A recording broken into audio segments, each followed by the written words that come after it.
हरे कृष्णा कृष्ण कृष्णा हरे हरे, हरे रामो रामो रामो हरे हरे।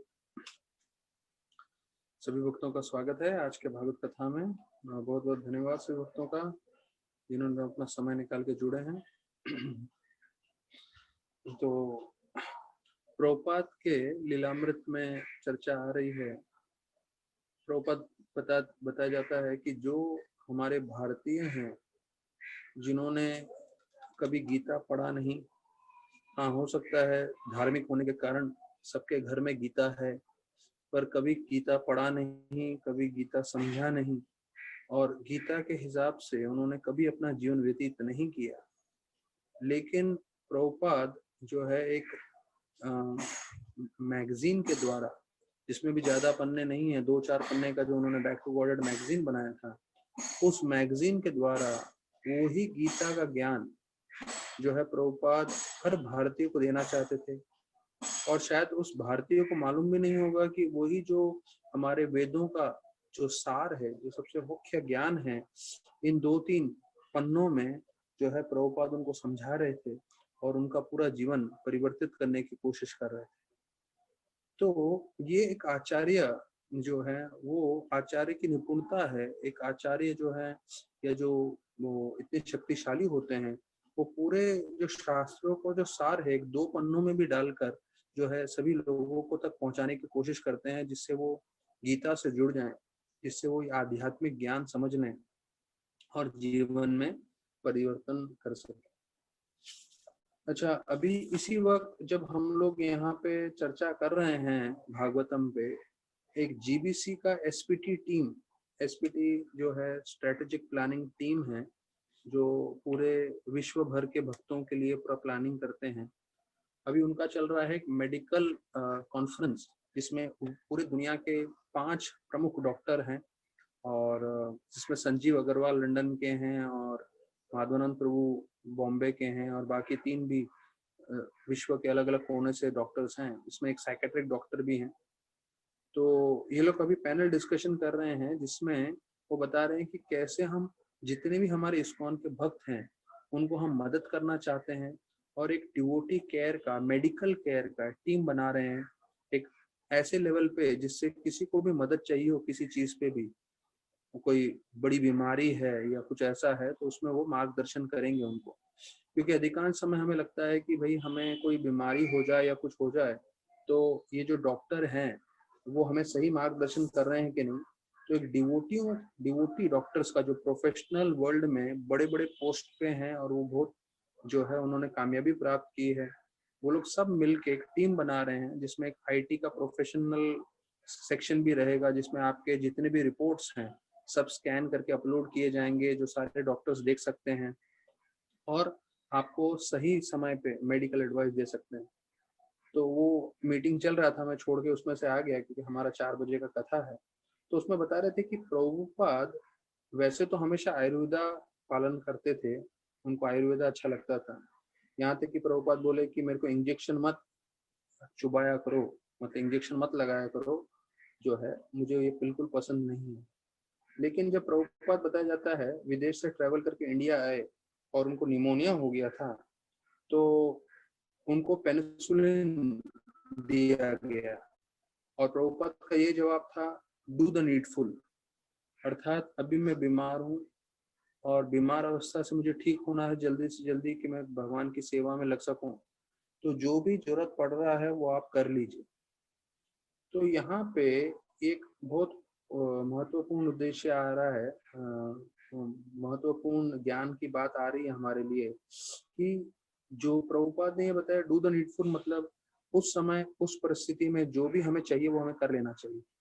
तो हमें नेचुरोपैथी, एलोपैथी, होम्योपैथी या आयुर्वेदा, उन सब से आसक्ति नहीं करते हुए उस समय जो भी आपको डॉक्टर बताते हैं कि ये आपके लिए अच्छा है, वो तुरंत कर लेना चाहिए। तो संजीव अग्रवाल जो दिल्ली के बड़े महत्वपूर्ण, लंदन में सबसे बड़े सर्जन हैं, वो बता रहे थे कि हमारा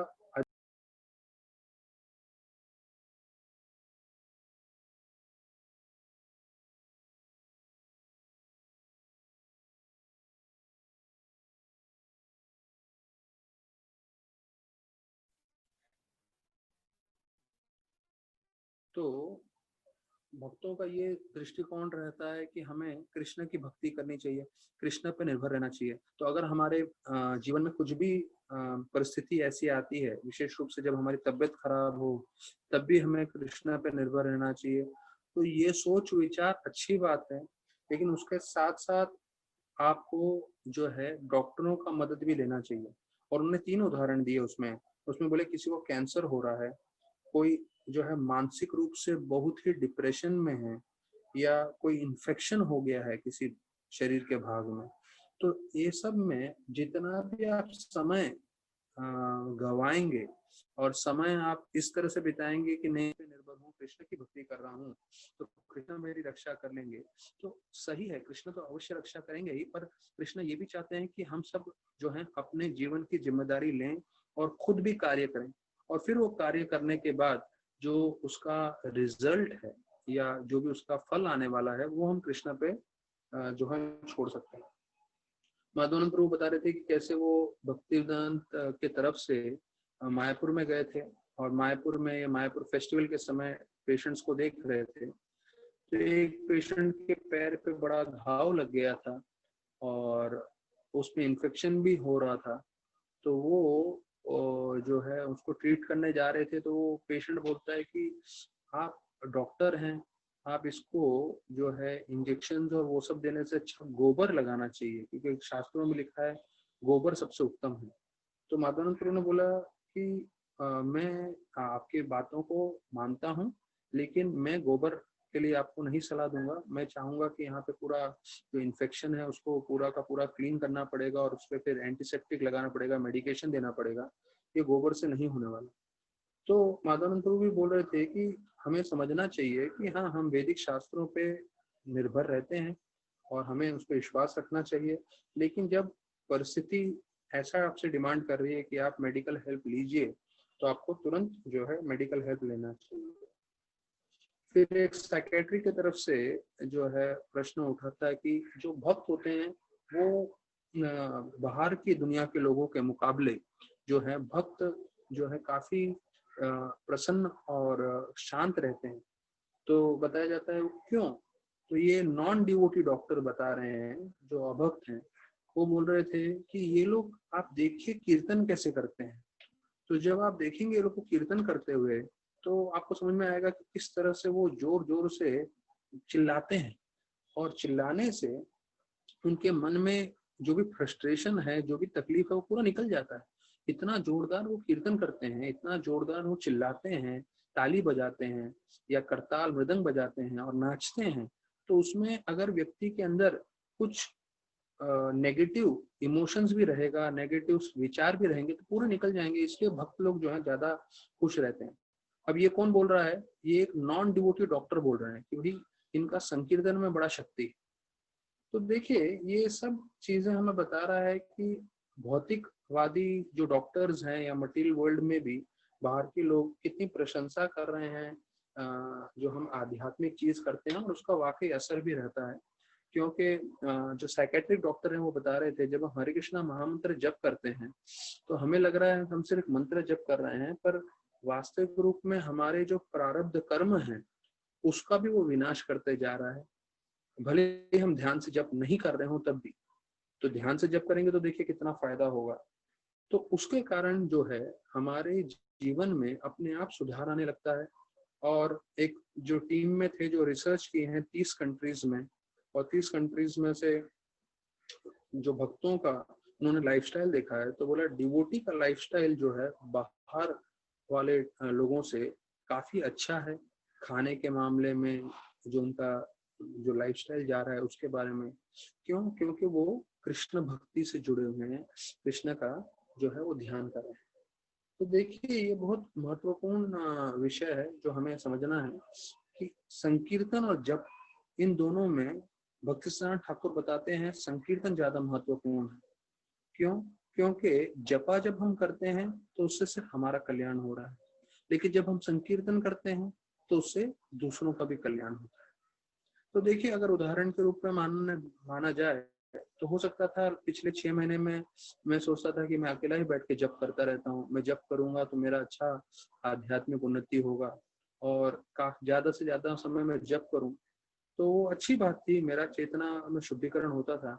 लेकिन जब मैंने ये सोचा चलिए हम भागवतम चर्चा करते हैं और सारे भक्तों को भी हम बुलाते हैं और भक्तों को रिक्वेस्ट करते हैं कि आप भी जुड़िए हमारे साथ, कथा सुनिए, तो देखिए संकीर्तन करने से हमारे साथ कितने भक्त जुड़ रहे हैं और कितने भक्तों को फायदा हो रहा है। तो संकीर्तन अपने खुद के जपा से ज्यादा शक्तिशाली है और हम सबको संकीर्तन में भाग लेना चाहिए, अर्थात दूसरों को कृष्ण भक्ति ज्यादा से ज्यादा देने की कोशिश करनी चाहिए।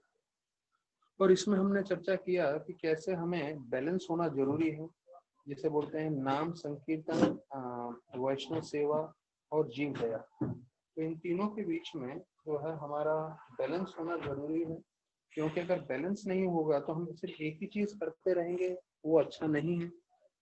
हमें तीनों पे ध्यान देना चाहिए। जब हम तीनों पे ध्यान देंगे तब जाके जो है हम भक्ति में प्रगति कर पाएंगे। तो अब यहाँ पे हम चर्चा कर रहे हैं श्रीमद् भागवतम के चौथे स्कंद के 7वें अध्याय में, कि किस तरह से जो है यहाँ शिव भगवान को जो है ब्रह्मा जी आके प्रार्थना करते हैं, और ब्रह्मा जी के प्रार्थना करने पे शिव भगवान बोलते हैं ठीक है, मैं दक्षा को जीवन दान दे दूंगा, लेकिन उसके जगह उसको बकरी का सर दूंगा। और फिर भग, पूषा, जितने सारे देवता गण हैं, विभु, उन सबको अलग अलग तरीके से वो मदद कर देते हैं और सब लोग उसको स्वीकार कर लेते हैं। और यहाँ पे हम लोग थे जहाँ पे 13वें श्लोक में वो दक्ष जो है भगवान शिव को जो है प्रार्थना करने लगते हैं। अब स्थिति ऐसी है कि दक्ष का सर बकरी का है, और बकरी का सर होने के बावजूद भी उसको उनको पूरी तरह से ध्यान है कि वो दक्ष हैं, वो बड़े प्रजापति हैं और उन्होंने गलती की थी जिसके कारण वीरभद्र ने उनका सर काट दिया, और अभी उनका पास बकरी का सर है और बकरी के सर से वो जो है प्रार्थनाएं कर रहे हैं। तो प्रभुपाद बोलते हैं अपने तात्पर्य में, कल हमने चर्चा किया कि आत्मा के साथ होता है बुद्धि और मन। तो बुद्धि जो है हमें लगता है हमारे मस्तिष्क में है, हमारे सर में है, पर ये गलत धारणा है, वो आत्मा के संपर्क में रहता है। इसलिए यहाँ पे हम देख रहे हैं कि बकरी के सर में भी उनके पास उनको पूरी बुद्धि थी मानव की, और उस तरह से वो बात करते हैं और उस तरह से प्रार्थना करते हैं। तो अभी ये 13वें श्लोक में आ रहा है, और प्रभुपाद ने पिछले श्लोकों में ये अनुवाद तात्पर्य बताया कि कैसे भरत महाराज ये 9वें श्लोक में बताया कि कैसे वो हिरण के शरीर में थे, पर हिरण के शरीर में होते हुए भी उनको जो है एक राजा का जो चेतना था वो पूरी तरह से विकसित था। तो इस पे आप लोगों को मैं एक और बात बताऊंगा कि कई बार हम देखते हैं कई लोगों को अपना पिछला जीवन याद रहता है। पास्ट लाइफ मेमोरीज करके आप टाइप करेंगे गूगल में पिछले जन्म की जिनको यादें आई हैं, तो आपको बहुत सारे वीडियोस, बहुत सारे आर्टिकल्स मिलेंगे इसमें। तो ये जो चीज है वो बहुत जो है कॉमन है, मतलब बहुत सारे लोगों को ऐसा पास्ट लाइफ मेमोरीज होता है। तो ये जो है वर्णन किया गया है, कभी कभी एक व्यक्ति की आसक्ति इतनी रहती है कि वो इस जन्म में भी अपने पिछले जन्म का उसको याद रहता है, उसकी आसक्ति, उसका अटैचमेंट के कारण रहता है। इसलिए छोटे बच्चे के रूप में उसको पूरा अपना पिछला जन्म याद रहता है। एक जे कॉलेज, एक कोई तो इंजीनियरिंग कॉलेज में एक लड़का था जो बॉम्बे में पैदा हुआ, और वास्तविक रूप में वो जो है पिछले जन्म में राजस्थान में जो है जो जयपुर में जो किला है वहां पे वो सिक्योरिटी गार्ड था। और जब यहाँ पे वो इंजीनियरिंग कॉलेज में आया और उससे पहले भी उसको सब यादें आ रही थी, तो बताया जाता है एक पूरा टीम आ गया था जो है टीवी के तरफ से, और उन्होंने उसका पूरा लाइव कवरेज किया था। उसको राजस्थान में लेके भी गए थे जब वो छोटा बच्चा था, और उसको सब रास्ते सब मालूम थे उस किले के। और वहां तक कि अभी किसी को वो रास्ता नहीं मालूम था जहाँ पे बोलते ना खुफिया रास्ता है, और कहाँ कहाँ से जो आने जाने के उधर के तरीके हैं उनको सब मालूम था। और बोल रहे थे मैंने यहाँ पे नौकरी की थी, यहाँ पे मैं काम करता था। तो कई हमने ऐसे उदाहरण देखे हैं कि जिनको अपना पूर्व जन्म मालूम है। अब मजे की बात यह है कि जब वो आया, वो मंदिर में भी आया हुआ है वो व्यक्ति, लड़का, और उसको बताया कि हाँ भैया हम में और आप में इतना फर्क है, हम भूल चुके हैं और आपको याद है। लेकिन मुख्य चीज ये है कि भाई अगर आपको फिर से जन्म नहीं लेना है तो आप भक्ति करिए। पर वो लड़का भक्ति नहीं कर पाया, फिर से चला गया अपने अपने अलग कामों में, अपने अपने अलग चीजों में। तो देखिए, जिसको इतना स्पष्ट रूप से अपना पिछला जीवन याद है, वैसे व्यक्ति को भी आप बोलिए भक्ति करिए, वो नहीं कर रहा है। तो ये हमारी भौतिक आसक्ति है, जिससे हम जो है, जिससे हमें निकलना जो है नामुमकिन के बराबर है। तो यहाँ पे प्रभुपाद 9वें श्लोक में बताया कि कैसे महाराज भरत को हिरण के शरीर में पूरा अपना जीवन मालूम था कि कैसे वो उनकी आसक्ति हो गई, जिसके कारण वो हिरण के शरीर में पैदा हुए हैं। और फिर बताया जाता है उस समय वो हमेशा जो है दूसरे हिरणों का संग नहीं करते हुए साधुओं का संग करते थे, हरि कथा सुनते थे, और फिर उसके अगले जीवन में उन्होंने जीवन सार्थक करके भगवत धाम गए। तो ये चीज स्पष्ट है कि हम किसी भी शरीर में रहें तो हम भक्ति करके प्रगति कर सकते हैं। और प्रभुपाद जो है बताते हैं कि अगर कोई जीव इस जीवन में सार्थकता प्राप्त नहीं करेगा तो अगले जीवन में कृष्ण भगवान ऐसा प्रबंध करेंगे जिससे वो भक्ति से जुड़ सके और अपना जीवन सार्थक कर सके। प्रभुपाद ये बोलते थे कि हमें उसके लिए नहीं रुकना है, हमें जो है इसी जीवन को अंतिम जीवन करके निकल जाना चाहिए भगवत धाम के लिए। तो इस जीवन में हमने क्या किया है अभी तक, आचार्यगण उसके ऊपर जो है ज्यादा महत्व नहीं देते। वो बोलते हैं आपने कुछ भी कार्य किया हो, आप किसी भी आपके जो है जन्म, आपने कहीं पे भी जन्म लिया हो, आपके कुछ भी कर्म हो, वो सब आप भूल जाइए। लेकिन इस समय, इस मतलब आज के तारीख से आप पूरी तरह से भक्ति करने की कोशिश करिए। अगर आप ऐसा करेंगे, 16 माला जप करेंगे, 4 नियम पालन करके भागवत सुनते हुए भगवान की सेवा करेंगे, तो निश्चित रूप से आप भगवत धाम जा सकते हैं। तो देखिए, हमारे जीवन में जितने भी अभी दिन बाकी हैं, हमें कोशिश करना चाहिए कि जो है हर रोज हम भगवान का नाम जप भक्तों के संग में कर सकें और भागवत सुन सकें। तो ये हमारी योग्यता बनाती है हमें भगवत धाम जाने के लिए। अभी 13वें श्लोक में आ रहा है, दक्ष बोल रहे हैं भगवान शिव को कि आपने मुझे सजा दिया और मेरे सर पे बकरी का सर लगा दिया मेरे ऊपर, तो ये जो है आपकी बड़ी कृपा है। मैंने आपका अपराध किया और आप या विष्णु जो हैं ऐसे ब्रह्म बंधु को बोलते हैं जो ब्राह्मण के घर में पैदा हुए पर ब्राह्मण की योग्यता नहीं है। अर्थात उनको मालूम था कि उन्होंने जो कार्य किया है वो बहुत निम्न वर्ग का है, उसके कारण जो है शिव की भार्या सती और उनकी पुत्री भी उनका जीवन अंत हो गया। तो बोलते हैं मेरे में ब्राह्मण के गुण नहीं है, पर आप इतने कृपालु हैं कि जिनमें ब्राह्मण के गुण नहीं है उनको अभी उद्धार कर देते हैं। तो ये आपके विशेष गुण हैं, ऐसे करके बताते हैं। तो फिर प्रभुपाद तात्पर्य में लिखते हैं कि शिव और विष्णु भगवान जो है वो ब्राह्मणों का हमेशा ध्यान रखते हैं, और फिर कई ब्राह्मण की योग्यता ना हो उनका भी ध्यान रखते हैं। तो बोलते हैं जैसे अश्वत्थामा जो है वो भी द्रोणाचार्य का पुत्र था, लेकिन उसने ब्राह्मण के गुण नहीं दिखाए। क्यों? क्योंकि उसने पांडवों के सोए हुए पुत्रों का वध किया। तो ये जो है ब्राह्मण के गुण नहीं है कि कोई सोए हुए बच्चों को कोई मारे, लेकिन फिर भी बताया जाता है अर्जुन इतने कृपालु थे कि उन्होंने उनका जो है जान नहीं लिया, उनको नहीं मारा। तो यहाँ प्रभुपाद बता रहे हैं क्यों? क्योंकि वो ब्राह्मण के पुत्र थे, ये उनकी योग्यता थी, उसकी योग्यता कुछ नहीं थी। उन्होंने तो ऐसा निम्न वर्ग का कार्य किया था कि अगर वो अश्वत्थामा नहीं होता, कोई और होता, तो निश्चित रूप से उसको मृत्युदंड दिया जाता। लेकिन उनके पिताजी ब्राह्मण थे द्रोणाचार्य, और ये ब्राह्मण का पुत्र है, भले ही इसमें योग्यता नहीं है, फिर भी उसको क्षमा किया। तो शिव भगवान ने दक्ष को जब सजा दी तो इसलिए सजा नहीं दी क्योंकि वो उनको लग रहा था ये मेरे दुश्मन है, बट इसलिए प्रभुपाद बता रहे हैं उनको सजा दी जिससे उनका जो मन और इंद्रियां उनके वश में आए। जो ये अपराध कर रहे हैं वो अपराध करना बंद करे, ये जो अहंकार है वो अहंकार का नाश हो। तो ये दक्षा जी समझ गए थे कि शिव भगवान ने मेरे को सजा दिया है दुश्मन नहीं समझकर, पर मुझे आगे आध्यात्म जीवन में भी बढ़ूं इसके लिए। और फिर वो बोलते हैं कृष्ण भगवान, शिव भगवान, इन दोनों की वो महिमा गाते हैं कि कैसे वो सभी लोगों का उद्धार करते हैं, भले ही कोई ब्राह्मण कुल का हो लेकिन ब्राह्मण की योग्यता न हो, उसके बाद भी वो उनको जो है सम्मान करते हैं। और फिर वापस अगले श्लोक में आ रहा है कि आप हमेशा ब्राह्मणों को जो है रक्षा करते हैं।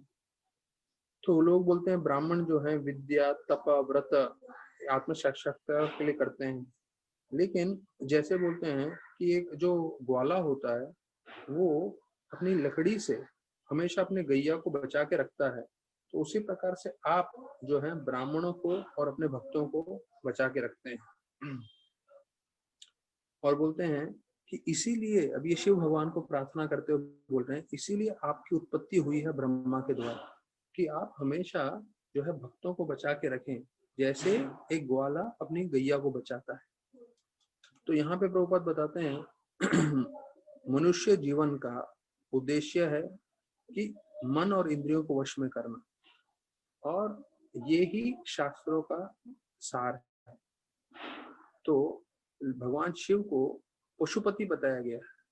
पशुपति बताया गया है कि इसका मतलब है कि वो जानवरों को और जानवर जैसे मनुष्यों को जो आध्यात्म में जिनका प्रगति नहीं है उन सबका उद्धार करने में निपुण है और उनकी रक्षा भी करते हैं। पशुपति, देखिए पशुपति मतलब पशुओं के पति। तो पशु मतलब एक तो हम जानवर को जानते हैं, और प्रभुपाद बोल रहे हैं पशुपति मतलब है ऐसे पशु, ऐसे मनुष्य जो पशुओं के जैसे व्यवहार करते हैं। तो हम देखते हैं कलयुग में जितने भी मनुष्य सब पशुओं के जैसे ही जीवन व्यतीत कर रहे हैं, उनको आध्यात्म का बिल्कुल ज्ञान नहीं है, पूरी तरह से पागल हो गए इंद्र भोग में और वैसे जीवन व्यतीत करते जा रहे हैं।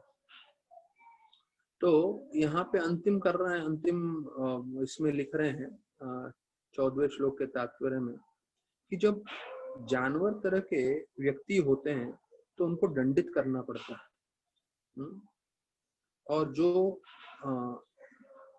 सुशिक्षित होते हैं, जो पढ़े लिखे होते हैं, उनको आप सिर्फ ज्ञान दोगे तो उससे वो समझ सकते हैं। तो ये दोनों का भिन्नता है कि जो जानवर रूपी मनुष्य होते हैं उनको दंडित करना पड़ता है, उनको जो है जोर लगाना पड़ता है, तब उनमें बदलाव आती है। लेकिन जो आम बुद्धिमान व्यक्ति होता है उसको आप आध्यात्मिक शिक्षण दो, उससे वो समझ लेता है और उससे वो उसका कल्याण होता है। फिर बोलते हैं कि हाँ, मैंने आपका अपराध किया, दक्ष बोल रहे हैं भगवान शिव को, मैंने आपका अपमान किया, गलत शब्दों का प्रयोग किया, लेकिन आप इतने महान हैं, आपने इन सब चीजों का बिल्कुल बुरा नहीं लिया, और आपकी कृपा इतनी थी फिर भी आपने मुझे बचाया, कैसे? मुझे सजा देके। तो मैं तो आपकी स्तुति नहीं कर सकता, तो मैं चाहता हूँ कि आप संतुष्ट रहिए अपनी ही कृपा के द्वारा। हाँ, और मेरे शब्दों से तो मैं आपको पूर्ण रूप से संतुष्ट नहीं कर पाऊंगा करके दक्षा भगवान शिव को बोल रहे हैं। तो प्रभुपाद 15वें श्लोक में बोलते हैं कि दक्ष नरक में जाते थे अगर शिव भगवान उनको सजा नहीं देते थे, क्योंकि उन्होंने शिव जैसे महान भक्त को जो है इतना उनके बारे में बुराई की। लेकिन यहाँ पे वर्णन कर रहे हैं कि शिव ने उनको सजा देके उनको बचा लिया और उनको नरक में जाने से रोक दिया। और फिर बोलते हैं जैसे पिता अपने बच्चे को सजा देते हैं जिससे वो अपने में सुधार ला सकें और वो अपने जीवन में अच्छे कार्य कर सकें, तो वो सजा नहीं है, वो उनकी कृपा ही है। तो शिव भगवान ने जो दक्षा के साथ किया वो उनकी कृपा थी, जो उनका सर कटवा दिया और फिर बकरी का सर दिया, ये सब शिव भगवान की कृपा है। तो यहाँ पे बताया जा रहा है Daksha appreciated the punishment offered to him by Lord Shiva was a manifestation from Lord Shiva's mercy। तो अभी ये देखिए बता रहे हैं कि भले उनको सजा मिली दक्षा को, पर दक्ष जो है उस सजा भोगने के बाद जो है वो बोले कि ये मेरे पे बड़ी कृपा है। तो प्रभुपाद लिखते हैं ये एक कृष्ण भक्त का लक्षण है कि हमारे जीवन में हमें कुछ सजा भी मिले कोई तकलीफ भी हो तो हम ये समझें कि कृष्ण ने भेजा है हमें नम्र करने के लिए, हमें भक्ति में स्थिर रहने के लिए। तो ये जो है कृष्ण भक्त की पहचान है कि वो हर परिस्थिति में भगवान का हस्ताक्षेप देखता है और हर अपने ऐसे मुश्किल की परिस्थिति में भी वो जो है भक्ति करते हुए प्रगति करता है।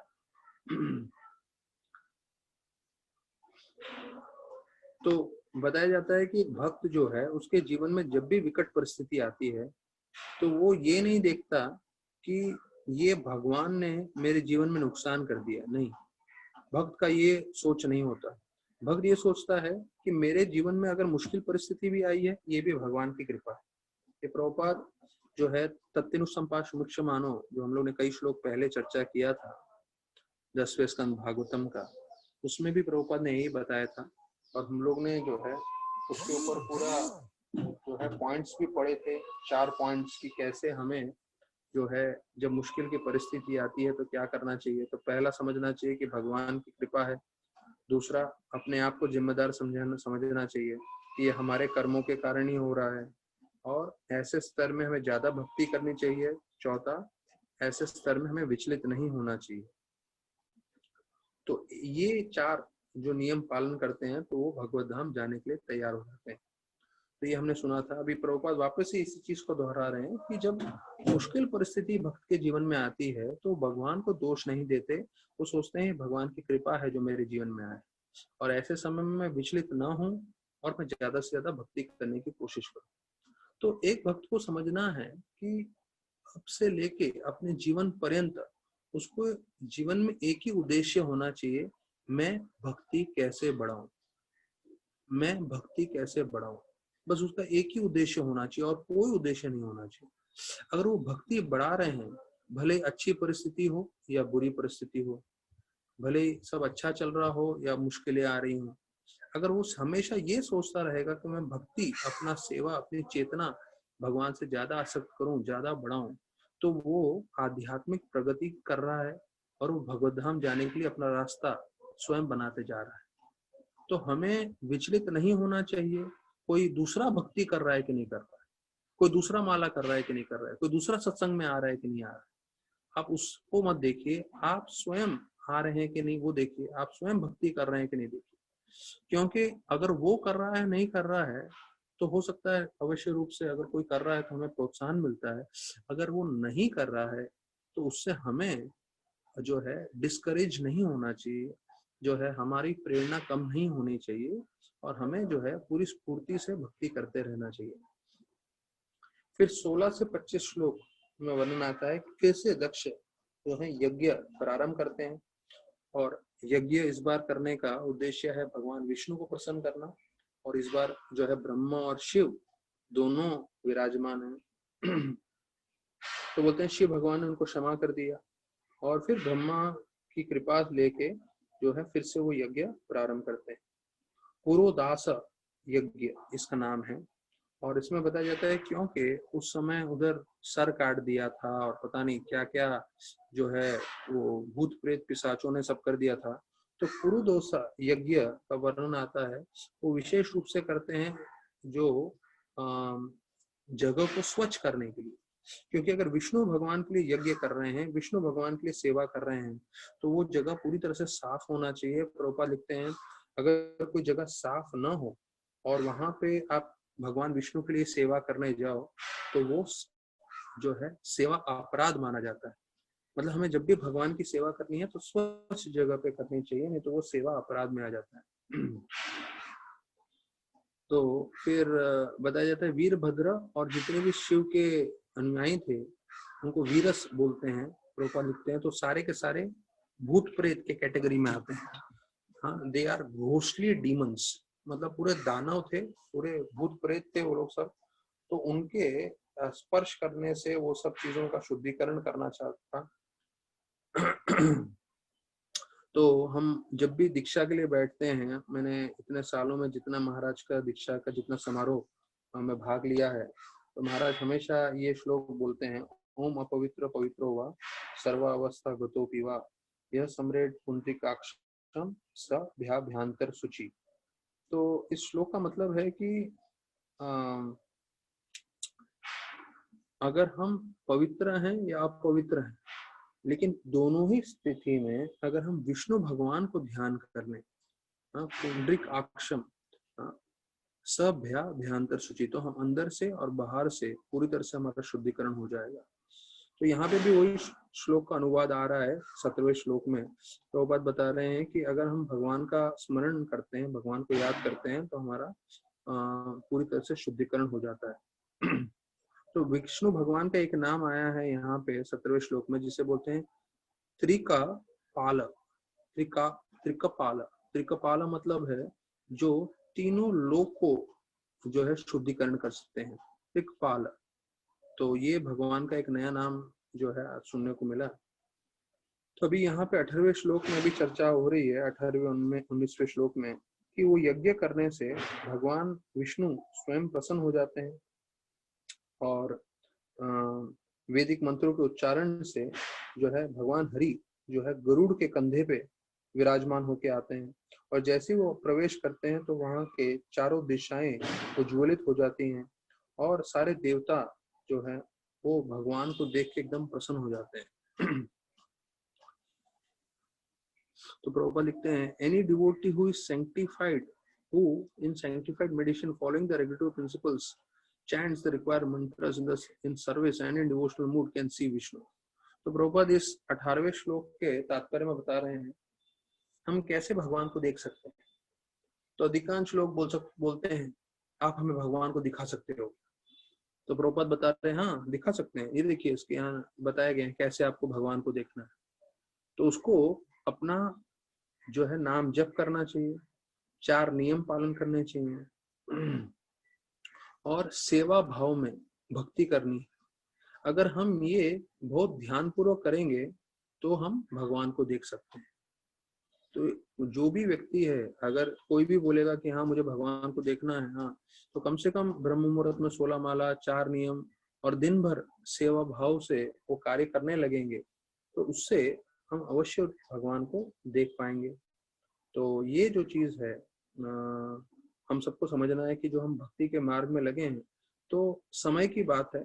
यहाँ तक कि प्रभुपाद अपने तात्पर्य में बताते हैं और 10वें अध्याय गीता के 10वें श्लोक में बोलते हैं, ऐसे भक्त को भगवान स्वयं भी मार्गदर्शन करते हैं, ददामी बुद्धि योगम तम येन माम पुनश्च। तो हो सकता है कि कोई भक्त ने 1-2 महीना ही 16 माला जप किया हो, 4 नियम पालन किया हो, पूरा दिन भर सेवा में लगा हो, तो उसको अपने आप अनुभव होने लगेगा कि कैसे भगवान उसको अंदर से मार्गदर्शन कर रहे हैं, कैसे वो आध्यात्म की ओर ज्यादा प्रगति कर सकता है। तो वो सबको ज्ञान मिलेगा क्योंकि सबके हृदय में परमात्मा निवास कर रहे हैं। तो हमें ये समझना चाहिए कि जो हम भक्ति मार्ग में लगे हुए हैं, भक्ति मार्ग में साक्षात भगवान हमें पूरी तरह से मदद करने के लिए, मार्गदर्शन करने के लिए हमेशा तत्पर रहते हैं। तो फिर जो है 20 और 21वें श्लोक में जो है यहाँ पे वर्णन आ रहा है कि कैसे भगवान जो है उनके रूप का पूरा जो है वो बताया गया। भगवान नारायण के जो है रूप का वर्णन किया गया 20वें और 21वें श्लोक में। श्यामो हिरण्य, ये 20वां श्लोक है। श्यामो हिरण्य रसनो अर्क किरीट जुष्टो नीला का ब्रह्मर मंडित कुंडलस्य शंखा बजा चक्र सर चाप गदासी चर्म वैयाघ्रेर हिरण्मया भुजेर इव कर्णिकारः।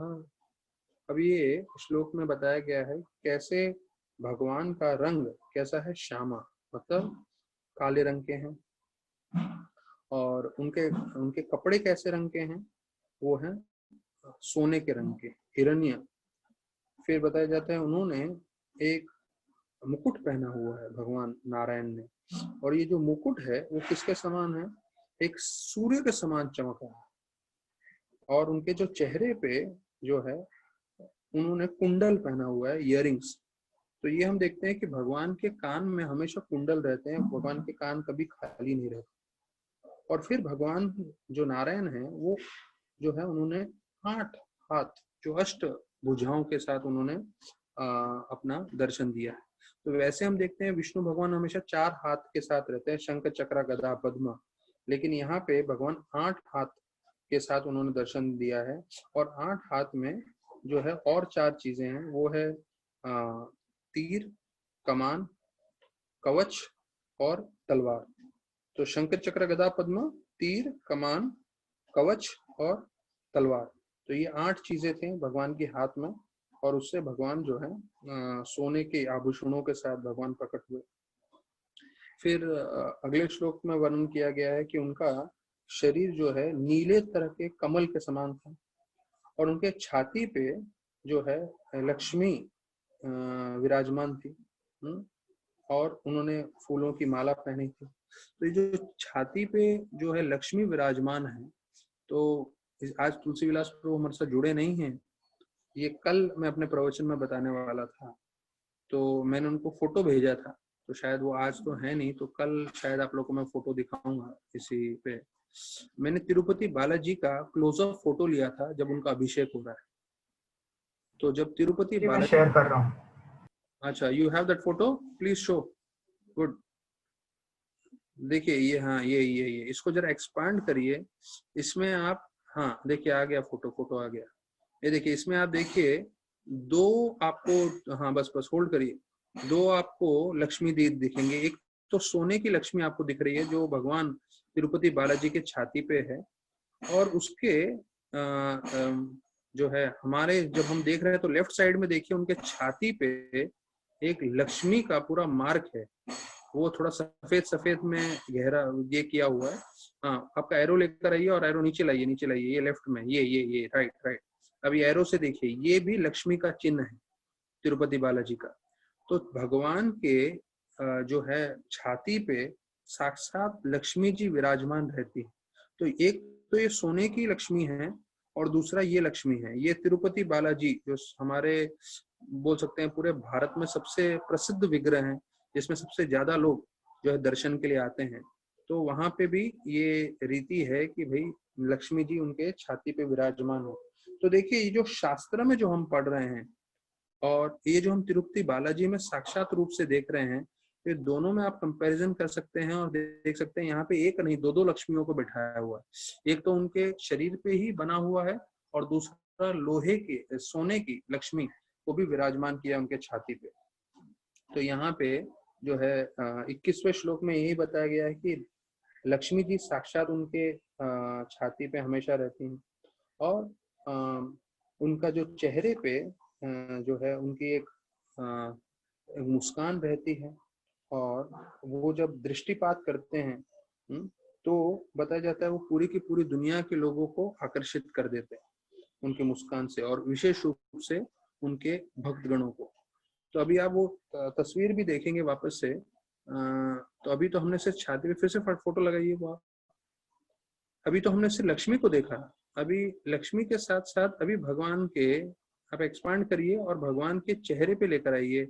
ये तिरुपति बालाजी का जो है एक चेहरे पे एक मुस्कान आपको दिखेगा, जो है एक स्माइल जैसा दिखेगा। तो ये मुस्कान देख के बताया जाता है विशेष रूप से भक्त लोग ज्यादा प्रसन्न हो जाते हैं। तो देखिए, अभी आप उसका सिर्फ चेहरे पे ध्यान रखेंगे तिरुपति बालाजी का, इतने नजदीक से हम देख नहीं सकते जब हम तिरुपति बालाजी के पास साक्षात रूप से जाते हैं, क्योंकि कुछ सेकंड्स में हमें हटा देते हैं। पर अभी यहाँ पे हम देख सकते हैं कि कैसे भगवान के चेहरे पे एक मुस्कान बनी हुई है, और बोलते हैं कि भक्तगण, श्रीमद् भागवतम में बताया गया है कि जब ये मुस्कान को देखते हैं तो बहुत प्रसन्न हो जाते हैं। तो अगर हम भी ये मुस्कान को तिरुपति बालाजी का देख के प्रसन्न हो रहे हैं, तो हम भागवतम के हिसाब से सही मार्ग पे हैं। बहुत बहुत धन्यवाद आदित्य प्रभु आपका। तो यहाँ पे अभी प्रभुपाद बता रहे हैं, हाँ, जितने भी अस्त्र शस्त्र हैं, ये एक 20वें श्लोक के तात्पर्य में प्रभुपाद बता रहे हैं। प्रभुपाद के तात्पर्य का एक मानना पड़ेगा। मतलब भले ही मैं बोल रहा हूँ कि जैसे मैंने इतने सालों से मैं इतने प्रवचन सुनता हूँ और आज भी सुनता आ रहा हूँ, जब भी भागवतम होता है, कथा होता है, तो मैं तुरंत जुड़ जाता हूँ और सुनता हूँ। लेकिन प्रभुपाद के तात्पर्य में जो खासियत है, वो कोई भी कथाकार जो है, कोई भी प्रवचन देने वाले इतनी गहराई में जाके बोल नहीं सकते। अब यहाँ पे देखिए प्रभुपाद बोल रहे हैं, और इस बात को ध्यान रखिए कि हम लोग 6 महीने से लगातार कथा सुन रहे हैं, लगातार प्रभुपाद के तात्पर्य पढ़ रहे हैं और हर तात्पर्य प्रभुपाद का एक अलग है, नया है। कई चीजें प्रभुपाद ने दोहराई है पर वो हमारे लिए जरूरी है, क्योंकि हमें ध्यान रखना है कि भैया हमें रोज भक्ति करनी है, हमें रोज जप करना है, उसी के कारण हम भगवत धाम जा सकते हैं। तो ये तो हमारे लिए है ही, लेकिन उसके साथ साथ यहाँ प्रभुपाद जैसे बता रहे हैं, ये 8 अस्त्र शस्त्र बताए गए हैं। तो जितने भी अस्त्र शस्त्र हैं सब कुछ उसका उद्देश्य क्या है? अपने भक्तों की रक्षा करना, प्रभुपाद बोल रहे हैं। अपने भक्तों की रक्षा करने के लिए। तो यहाँ पे बताते हैं दानवों के लिए जो है बताते हैं कि चक्र और उनका जो है गदा वो रहता है दानवों के लिए, क्योंकि उनको उससे नाश करते हैं। और विशेष रूप से जो कमल और शंख है वो भक्तों को आशीर्वाद देने के लिए।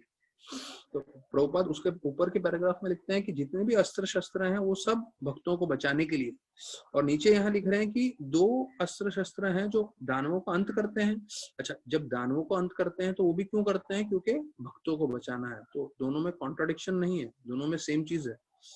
जब दानवों को मारते हैं तो इसलिए मारते हैं कि जो है भक्तों को बचा सके। तो भगवान के पास जितने भी अस्त्र शस्त्र हैं वो भक्तों को बचाने के लिए। जैसे तातका जो पहली राक्षसी थी जिसको राम ने मारा, तो उसको मारा, लेकिन उसको क्यों मारा? क्योंकि भगवान राम को विश्वामित्र लेके गए थे और उन्होंने बोला था कि साधुओं को बचाने के लिए आपको इसका अंत करना पड़ेगा। तो उनके पास वो तीर कमान था जो यहाँ पे बताया गया है, नारायण जी के पास अस्त्र है। तो ये हमें समझना है कि भगवान अगर दानव को मारते भी हैं तो भक्तों की रक्षा करने के लिए। हाँ, तो प्रभुपाद अंत कर रहे हैं, ये 20वां श्लोक बोलते हैं, भक्त का जो स्थिति है वो हमेशा दिव्य है। हाँ, ये बहुत अच्छा स्टेटमेंट लगा मुझे। भक्त का स्थिति जो है वो हमेशा दिव्य है। क्यों? क्योंकि वो हमेशा भगवान विष्णु उनको बचाते हैं। तो मतलब अभी कौन भक्त है वो दूसरा प्रश्न है, लेकिन यहाँ पे बताते हैं devotees position is always transcendental, he is always protected by Lord Vishnu. तो हम जो भक्ति कर रहे हैं, माला कर रहे हैं, तो सोचिए हम लोग सब दिव्य स्तर पे हैं। क्यों? क्योंकि हम कितने ही नालायक हों, हम लोग कितने ही जपा में सोते हों या जपा में कभी कभी नहीं भी आते हों, सो जाते हों, लेकिन फिर भी बताया जाता है कि भगवान विष्णु हमेशा हमारी रक्षा करने के लिए तत्पर रहते हैं। तो इस पे आपको 2 मैं प्रभुपाद की कथा बताऊंगा। एक बार प्रभुपाद को पूछा गया कि इस्कॉन में प्योर डिवोटी है क्या? तो प्रभुपाद ने बोला अपने सेक्रेटरी को, इस्कॉन में कितने भक्त हैं?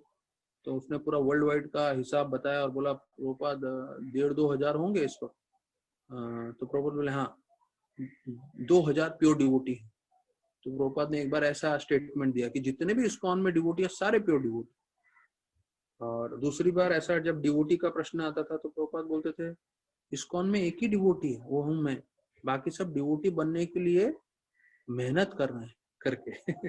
तो प्रभुपाद ने 2 बार 2 अलग चीज बोला है, पर हमें ये समझना है कि कम से कम हम जितना हो सके डिवोटी बनने की कोशिश करें, मेहनत करें। तो प्रभुपाद लिखते हैं कि not only devotees but non devotees are also are attracted by such a smile.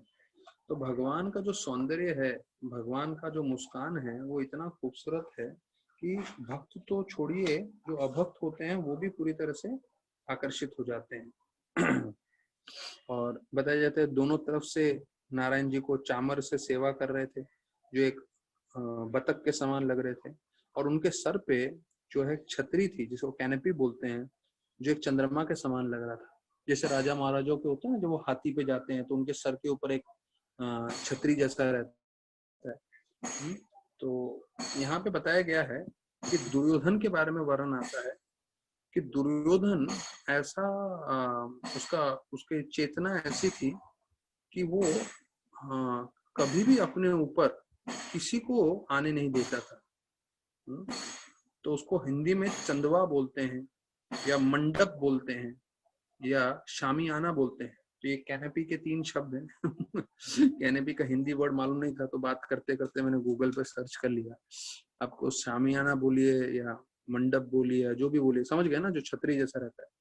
तो दुर्योधन इतना द्वेषी था, वो अपने सर पे कभी भी कैनपी या छतरी या मंडप नहीं आने देता था। बोलते मेरे ऊपर कोई भी नहीं आ सकता, ये छतरी भी नहीं आ सकता, ये उसका द्वेष था। तो यहाँ पे बताते हैं कि वो इतना भगवान सुंदर लग रहे थे पूरा सौंदर्य के साथ, और ऐसे समय में जो है सारे देवतागण जो है जैसे उन्होंने विष्णु भगवान को देखा तो प्रार्थना करने लगे, और उसमें से सबसे प्रमुख में ब्रह्मा, इंद्र, शिव जो है उन्होंने पूरी तरह से प्रणाम किया, प्रार्थना करने लगे। और बोलते हैं भगवान का प्रकाश इतना था कि उनके सामने सभी का प्रकाश जो है कम लग रहा था, और कई लोग भयभीत भी थे। तो ऐसे में भगवान को साक्षात रूप से देख के वो हाथ जोड़ के जो है प्रार्थना करने लगे। तो ये जो है अभी 23 श्लोक में हम चर्चा कर रहे हैं, 22वें श्लोक के तात्पर्य में, कि भगवान शिव और ब्रह्मा भी और देवता, गंधर्व और दूसरे जीव सबके सब जो है भगवान को पूज रहे थे और भगवान को पूरी तरह से स्वीकार कर रहे थे, और उनका जो है प्रणाम करते हुए प्रार्थनाएं कर रहे थे। तो मैंने ये 22वें श्लोक का लाइन इसलिए आप लोगों के साथ चर्चा कर रहा हूँ कि देखिए ब्रह्मा और शिवलोक का वर्णन हमने सुन लिया, शिव भगवान की हमने शक्ति सुन ली, कैसे उन्होंने अपने सर से थोड़े बाल निकाले, जमीन पे मारे और उसमें से वीरभद्र को प्रकट किया। और वीरभद्र ने क्या क्या किया उसका पूरा, वो वीरभद्र ही 3 सूरज के समान प्रकाशित था। तो हम सोच सकते हैं शिव भगवान की क्या क्षमता है और शिव भगवान का क्या शिव भगवान का क्या महिमा है। ऐसे शिव और ऐसे ब्रह्मा भी भगवान विष्णु को स्वीकार करते हैं। और फिर लिखा है देवता, गंधर्व और हम जैसे जीव। तो जब शिव और ब्रह्मा भगवान को स्वीकार कर सकते हैं, वो उनका शिक्षण पालन कर सकते हैं, लेकिन पृथ्वी पे रहने वाले बद्ध जीव स्वीकार करने के लिए तैयार नहीं है। उनको बोला जाए आप गीता का पाठ सुनिए, गीता के श्लोक सुनिए, गीता के हिसाब से अपना जीवन व्यतीत करिए, बोले नहीं, मैं क्यों करूं, मैं अपने हिसाब से करूंगा, मुझे विश्वास नहीं है, मैं ये सब नहीं मानता, ऐसे सब जवाब देंगे। तो ये एक बद्ध जीव का बद्ध अवस्था बता रहे हैं कि कैसे जब वो ये बोलता है कि मैं स्वीकार नहीं कर रहा हूं, इसका मतलब वो ये बोल रहा है कि मैं अपना मुक्ति नहीं चाहता हूं, और मैं क्या चाहता हूं कि मैं जन्म मृत्यु के चक्कर में पड़ा रहूं और माया के प्रपंच से मेरा जो है जीवन भर जो है मेरी पिटाई होती रहे। यहाँ पे वर्णन किया गया है भक्ति विनोद ठाकुर ने, माया को पिशाची बोला गया है। पिशाची, पिशाची मतलब चुड़ैल। तो सोचिए कोई चुड़ैल के संग में रहेगा। हमने पहले चर्चा किया विश्वनाथ चक्रवर्ती ठाकुर, वो बताते हैं माया के साथ रहना मतलब एक पागल बीवी के समान साथ रहने के बराबर। तो क्षमा करें बट पागल बीवी मतलब मैंने आपको बताया वो उदाहरण कि कैसे वो बिना बात के जो है, क्योंकि पागल है, उसने खींच के चमेट मार दिया था अपने पति को बिना कारण के। हाँ, ऐसा नहीं कि उसके पति ने कुछ गलत व्यवहार किया या कुछ किया, बिना बात के, और इतना जोरदार चमेट था कि उसका आवाज भी काफी तेज आया, वो भी चलती ट्रेन में। तो नरोत्तम दास ठाकुर ने तो बता दिया है, विश्वनाथ चक्रवर्ती ठाकुर ने, कि माया मतलब, माया के साथ रहना मतलब जो भक्त नहीं है वो पागल बीवी के साथ रह रहे। हमारे जो है एक बहुत ही धनी व्यक्ति हैं जिनको मैं जानता हूँ, धनी मतलब उनका बड़ा व्यापार है गोल्ड का और इसका, और बड़े धन में है। उनका नाम जयंती भाई करके है, और हाल ही में मालूम चला कि उनको भी कोरोना वायरस हो गया, हॉस्पिटल में एडमिट है। तो मतलब भले ही किसी के पास कितना भी पैसा हो, पैसा निर्धारित नहीं करता भाई आप आराम से रह रहे हो।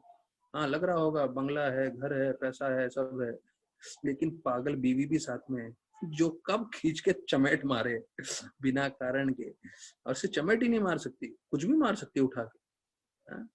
ये तो विश्वनाथ चक्रवर्ती ठाकुर बोलते हैं। तो हो सकता है पागल है तो वो आपके सर पे जो है बड़ा जो है कांच का बर्तन फोड़ दे, कुछ भी कर सकती है पागल। तो यहाँ दूसरा भक्ति विनोद ठाकुर बोल रहे हैं, जीव जागो गौरव चंद्र बोले कोटा निंद्रा जाओ माया पिशाची राखोले। पिशाची, पिशाची मतलब चुड़ैल मतलब हमें प्रार्थना करना चाहिए कथा सुनते समय, और भक्ति विनोद ठाकुर को और हमारे आचार्य गण को भागवत के साक्षात कथा में प्रवेश कर रहे हैं और समझने की कोशिश कर रहे हैं, सेवा करना चाहते हैं भागवत पुराण की और वैष्णव की, कि भैया हम कभी माया के प्रपंच में ना फंसे, नहीं तो किसके प्रपंच में फंसने वाले हैं? पिशाची, चुड़ैल। कोई सोच नहीं सकता। कभी हम लोग ने ये सुना है किसी के अंदर चुड़ैल घुस जाती है तो वो कैसे पागल हो जाता है और कैसे कैसे हरकतें करता है। तो भक्ति विनोद ठाकुर बता रहे हैं यही हालत है। जो लोग भक्ति नहीं करते हैं वो लोग को अंदर पिशाची घुस गई है, पिशाची के समान, चुड़ैल के समान वो लोग कार्य करते रहते हैं। और भक्ति रसामृत महाराज बताते हैं, देखिए इन चुड़ैल लोगों का काम, मतलब भूत प्रेत का काम, सुबह सुबह उठेंगे, हाँ, बिना नहाए धोए चाय पिएंगे, हैं, उसके बाद कुछ तो खाएंगे वो लोग, और उसके बाद तुरंत जो है भागेंगे एक मुंबई के कोने से दूसरे कोने तक ट्रेन में, मरते हुए जाएंगे और उसमें लड़ाई झगड़ा करेंगे, गाली गलौज करेंगे, सब करेंगे, और फिर जाएंगे उधर दांड 10-12 घंटे काम करेंगे, बॉस का गाली सुनेंगे, और बीच में मौका मिला तो इंद्र भोग की बातें करेंगे, और फिर वहां से ट्रैवलिंग करते हुए आएंगे, और रात को जो है फिर से ऐसे कुछ बिना भगवान को भोग चढ़े हुए खाए हुए इंद्र भोग करके सो जाएंगे। ये है भूत प्रेत पिशाच का जीवन। ये मुंबई के लोकल लोगों के बारे में भक्ति रसामृत महाराज बता रहे थे। तो यहाँ पे ऐसा जो है पिशाची करके बताया गया है। तो हमें समझना चाहिए कि अगर हम कृष्ण भगवान की भक्ति नहीं कर रहे हैं तो जो है हम माया के प्रपंच में रहेंगे। तो यहाँ पे बताया गया है, इवन दो, ये अंतिम लाइन में बता रहे हैं प्रभुपाद कि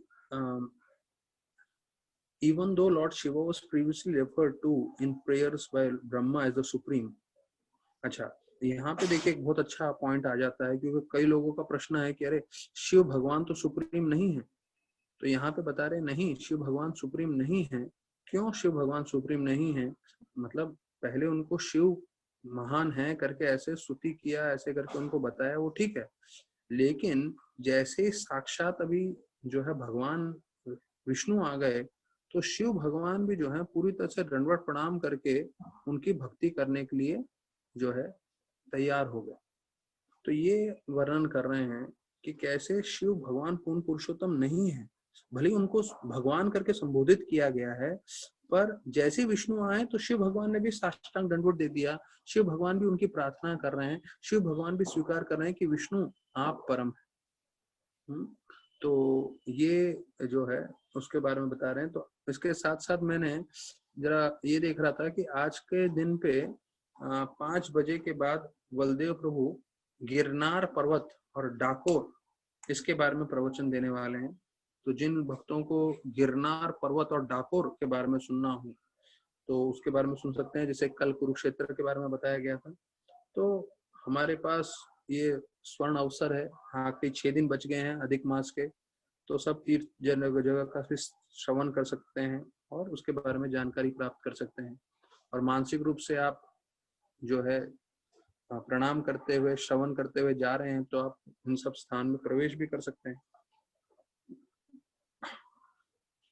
तो यहाँ पे 24वें श्लोक में फिर वर्णन किया गया है, अपि अर्वग वृत्तयो यस्य महित्व हताम भूव अधाय यथामति गृह्णन्ति स्म कृतानुगृहा विग्रहम। अभी यहाँ बता रहे हैं कि भगवान की अनगिनत लीलाएं हैं, अनगिनत भगवान की कथाएं हैं, और जो हम मानसिक रूप से सोच नहीं सकते, यहाँ तक कि देवता वो पूरी तरह से सोच नहीं सकते, लेकिन वो लोग जो हैं भगवान को दर्शन कर रहे हैं और भगवान को प्रार्थना कर रहे हैं अपनी अपनी क्षमता के अनुसार। और ये क्यों हो रहा है? क्योंकि भगवान ने अपनी कृपा की है उन देवताओं के ऊपर और सभी भक्तगणों पे। कृता अनुग्रह, कृता अनुग्रह का मतलब है उनकी कृपा के कारण। तो ये प्रभुपाद जो है बहुत महत्वपूर्ण तात्पर्य इसमें बता रहे हैं। तो आज का हमने 24वां ही श्लोक पे हम अंत करेंगे, तो उसका तात्पर्य बहुत महत्वपूर्ण है। प्रभुपाद बोल रहे हैं पहला कि भगवान असीमित हैं, उनकी लीलाएं और उनकी महानता कोई सोच नहीं सकता, कोई समझ नहीं सकता, यहाँ तक कि ब्रह्मा जी भी नहीं समझ सकते। फिर बोलते हैं भगवान के सबसे पहले जो विस्तारित रूप है भगवान के, वो है अनंत। अनंत मतलब उनके अनंत मुख हैं। तो अनंत मुखों से जो है अनंत देव जो है भगवान की लीलाओं का गुणगान कर रहे हैं। अनंत मुखों से वो भगवान की लीलाओं का गुणगान कर रहे हैं अनंत समय से। सोचिए, तो unlimited mouths and with unlimited mouths with unlimited span of time से he is trying to glorify, लेकिन he is never able to finish. वो फिर भी भगवान की लीलाओं अंत नहीं कर पा रहे। मतलब हमें लग रहा होगा कि हम 1 घंटा कर रहे हैं और इतने महीनों से कर रहे हैं, लेकिन भगवान की लीलाएं ऐसी हैं कि एक व्यक्ति नहीं, यहाँ पे अनंत देव जिनके अनंत मुख हैं, अनंत मुखों से अनंत काल से वो भगवान के गुणगान कर रहे हैं, तब भी अंत नहीं कर सकते। ये है भगवान की महिमा। तो जिन भगवान की हम हरि कथा में जुड़ रहे हैं, सोचिए ऐसी महानता है उनकी। तो फिर बोलते हैं कि आम जीव के लिए संभव ही नहीं है भगवान का गुणगान करना, लेकिन वो अपनी शुद्धिकरण के लिए और भगवान की प्रसन्नता के लिए अपनी क्षमता अनुसार वो भगवान की स्तुति करता है और भगवान उसके लिए कृपा देते हैं। और ये जो है सेवा जो है भगवान की गुणगान करने की, वो बढ़ सकती है अगर हम अपने जीवन में सेवा भाव बढ़ाएं।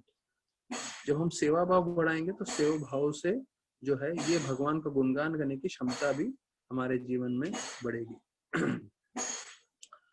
तो प्रभुपाद बता रहे हैं कि हमें भगवान का सेवा जो है प्रारंभ करने के लिए सबसे पहले अपनी जिह्वा से करना चाहिए। जिह्वा से कैसे कर सकते हैं? अपनी जिह्वा से 2 चीज कर सकते हैं, एक भगवान का नाम जप और दूसरा भगवान का प्रसाद प्राप्त करके। तो प्रभुपाद लिख रहे हैं, अगर आप सिर्फ प्रसाद प्राप्त करो, उसका मतलब है आप अपनी सारी इंद्रियों को वश में ला रहे हो। यहाँ प्रभुपाद लिख रहे हैं, to accept Lord's prasad means to control the entire set of senses. तो हमारी जितनी इंद्रियां हैं, सारी की सारी इंद्रियां जो हैं वो वश में आ सकती हैं अगर आप सिर्फ प्रसाद स्वीकार करें। तो मैं कई बार बोलता हूँ, हर भक्त को ध्यान रखना चाहिए, जो भी आइटम मुंह में जाए उससे पहले 1 सेकंड होल्ड करके पूछना चाहिए मन में, ये प्रसाद है कि नहीं, मतलब भगवान को अर्पण हुआ है कि नहीं। अच्छा, तो कोई भी आइटम है आप ऑफर करके खा सकते हो तो प्रसाद हो गया। उसमें एक ऊंचा स्टेप है, एक हायर स्टेप है कि जो भी आप आइटम खा रहे हो वो डिवोटी ने बनाया हो। अगर डिवोटी ने बनाया है तो वो फुल 100% बोनाफाइड प्रसाद है। क्योंकि क्या है, जो कोई बाहर व्यक्ति ने बनाया होगा, जैसे बाहर से हम कभी कभी ब्रेड लेकर आते हैं, बाहर का कोई भी आइटम लेकर आते हैं, फिर वो ऑफर कर देते हैं और फिर ऑफर करके हम खाते हैं, तो वो डिवोटी ने नहीं बनाया है, 4 नियम पालन नहीं करता है, वो माला जप नहीं करता है वो। तो भगवान जब प्रसाद के रूप में हम अर्पण करते हैं तो भगवान जो है उसको खींच लेते हैं। लेकिन ध्यान रखिए, यहाँ पे बताया गया है कि अपनी जिह्वा को वश में करने के लिए जिह्वा से हम भगवान की सेवा कर सकते हैं, तो उसके लिए जप करना है और सिर्फ प्रसाद खाना है। और प्रसाद अगर खा रहे हैं तो सारी इंद्रियों को आप वश में कर रहे हैं। प्रभुपाद यहाँ पे वापस से वही बता रहे हैं कि जिह्वा वश में करना सबसे मुश्किल है, क्योंकि वो हमेशा अच्छे अच्छे चीजें खाने के बारे में सोचता रहता है और अच्छी अच्छी चीज खाने के चक्कर में वो जीव जो है इस भौतिक जगत में फंसा रहता है और इस भौतिक जगत के प्रपंच में जो है जन्म पे जन्म लेता रहता है और हर जन्म में फिर अलग अलग चीजों का भोग करता रहता है। जैसे हमको मालूम है 84 लाख योनियों में 84 लाख जो है अलग अलग तरीके की चीजें खाता रहता है। वो क्यों? क्योंकि इसकी जिह्वा इतनी ललायित रहती है। तो हमें उसे वश में करना है, किसके द्वारा? प्रसाद के द्वारा। और प्रभुपाद जो गीता में हमने सुना था, कृष्ण भगवान 6.35 में बताते हैं, अभ्यास न तो कौनते वैराग्य न च गृह्यते, कि अभ्यास से हम मन को वश में कर सकते हैं। और अभ्यास मतलब प्रभुपाद बोलते हैं भगवान की कथा सुनना और प्रसाद खाना।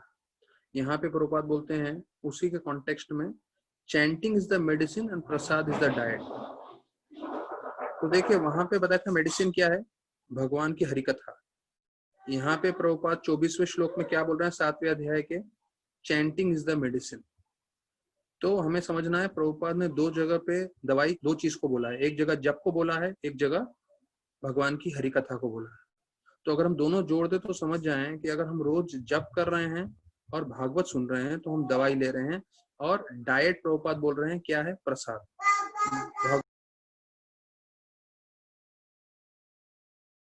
भोग चढ़ाया हुआ जो है आप उसको एक्सेप्ट करें तो उसे जो है प्रसाद बताया गया है यहाँ पे। With these processes one can begin his service. Prabhupada दिख रहे हैं कि मतलब जप करिए और प्रसाद खाइए, हाँ, तो उससे आप भगवान की सेवा बढ़ा सकते हो, सेवा शुरू कर सकते हो। अभी प्रभुपाद के शब्द बहुत महत्वपूर्ण हैं, मैंने इसको जो है एकदम दूसरे हाईलाइट में किया, अपने नॉर्मल।